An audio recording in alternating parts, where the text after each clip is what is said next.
Tokala approached what had once been his village, but there was no trace left of the warmth and quiet peace he had known beside his family for so many years. The savages had raised their camp atop the ashes. Ashes were all that remained of the Lakota settlement. There were nearly 30 men, all armed. They showed no reverence for the land his people loved and respected.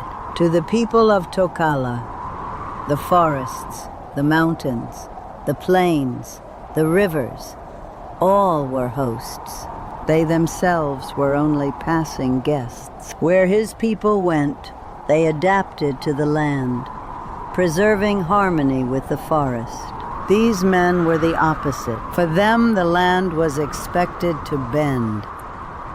Tokala spent the morning watching them from high in a tree, like a hunter studying prey. He did not understand their words, but he could learn their habits, their routines, and why they were there. To hunt them, he would first have to understand them. It was only in the early afternoon that they began to move. A loud group emerged from one of the crude shelters, carrying heavy barrels on their shoulders.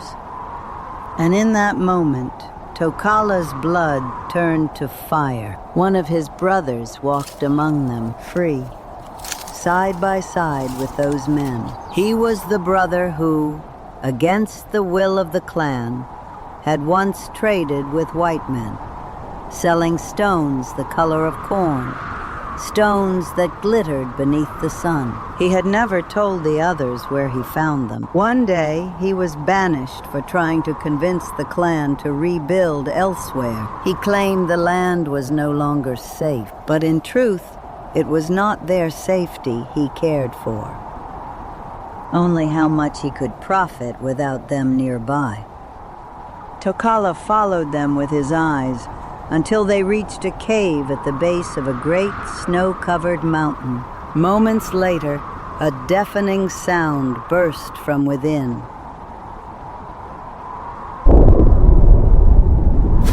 Like thunder muffled by stone, but it was not the work of the sky. It smelled of smoke, not rain. The mountain trembled. Snow that had gathered through the long winter shifted and groaned, threatening to collapse at the entrance.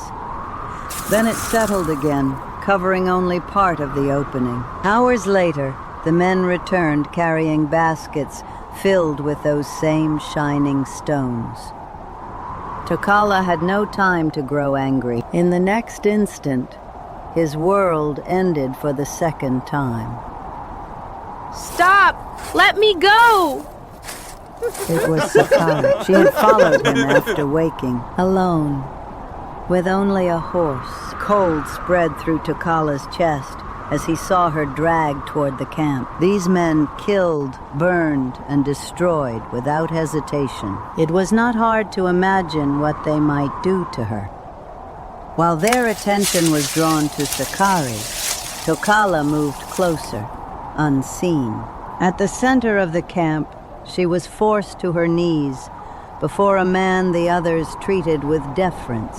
Tokala could not hear their words, nor would he have understood them, but he saw it in the man's eyes. Not plans for that moment, plans for the night. He ordered her bound inside one of the shelters. There was light inside the tent. If anyone entered before nightfall, Tokala would see, but he did not intend to wait that much. When the men gathered near the fires to eat, Tokala slipped to the tent, cut a small opening in the hide, and crawled inside. Seeing Sakari unharmed brought warmth back to his chest. She let out a soft sound when she recognized him, eyes bright, as though she had been holding back tears until that instant. Once freed, they pressed their foreheads and hands together. No words, only shared fear and relief. Then Tokala led her away. They followed paths where the snow was shallow. Behind them, Falling flakes slowly erased their tracks. When they were far enough, they searched for a place to rest. Tokala avoided the mountain. It was the most obvious shelter, and the first place his brother would search if they were pursued. A fallen rock would be enough for the night. They dug through the snow until they found earth, gathered branches, and built a small den. Fire was not an option, but the warmth they needed was already there. At last, they had time to speak, in the only way Tokala still could. I know now what you were trying to tell me. They took everything from you, didn't they? She gently ran her fingers through his hair, checking the wound on his head. Tokala did not weep. The time for mourning had passed. They had not taken everything. He traced his fingers along Sakari's neck, her face, her hair. She understood. Few words were spoken that night. Many feelings were shared. They held one another and endured the darkness together. At dawn, Tokala left Sakari hidden in the forest and asked her to wait. She argued, but she knew she could not make him turn back. Tokala went back to the camp, and there, bound to a fallen tree near its edge, he saw his brother, bruised, cut, wounded beyond counting. The night before, the man had gone to the tent where Sakari was held, intending to free her. Tokala had already done so, but the others found him and accused him of helping her escape. It was the excuse they needed. Now that he had shown them the mine, he was no longer useful. Tokala did not know any of this. He only saw a brother suffering. When no one was nearby, Tokala cut the bindings and led him to the river. He washed the wounds, pressed moss against the deepest cuts. When Tokala turned to leave, the man grasped his hand. Did they suffer? Tokala nodded. The man collapsed into tears. Tokala walked away. Back in the tree, Tokala saw they had made his task easier. All the barrels had been moved to the cave entrance, perhaps out of fear of leaving them huddled together near the campsite. It was still morning. They would not work again until afternoon. This was the moment. A single guard stood watch. Tokala's arrow struck his neck. The man fell without a sound. Tokala dragged the body into the brush. Then the work began. There were 12 barrels. All had to be carried deep into the cave. He worked quickly. Someone could appear at any moment. And then, someone did.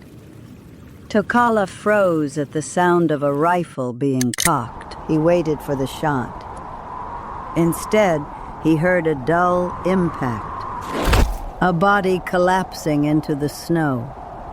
He turned. His brother stood behind him, gripping a broken piece of wood. A white man lay motionless at his feet. The brother looked at the barrels gathered at the back of the cave. He understood at once. Neither of them spoke. What they were doing felt natural. They had a common goal. In silence, the brother helped carry the remaining barrels, ignoring the pain in his wounds. That pain was nothing compared to the suffering he had caused. When all 12 were in place, only the spark remained, the one that would awaken the mountain. Let me do it. I need to. There was no fear in his eyes, no hesitation. Whoever stayed behind would not survive what followed. He was ready. Tokala met his gaze, honoring the sacrifice, honoring the spirit that had, at last, found its path again.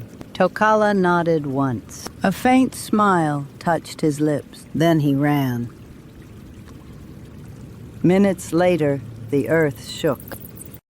The first blast was followed by others. So close together, they sounded as one. Tokala fell to his knees. Then came the worst. The mountain itself began to move. Behind him, the slope cracked and groaned.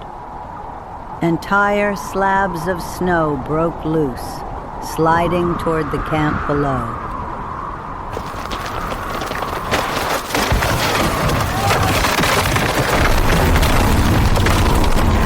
Tokala struggled to his feet and ran. He did not know if he was far enough. He did not know where he was, only that the world was falling behind him.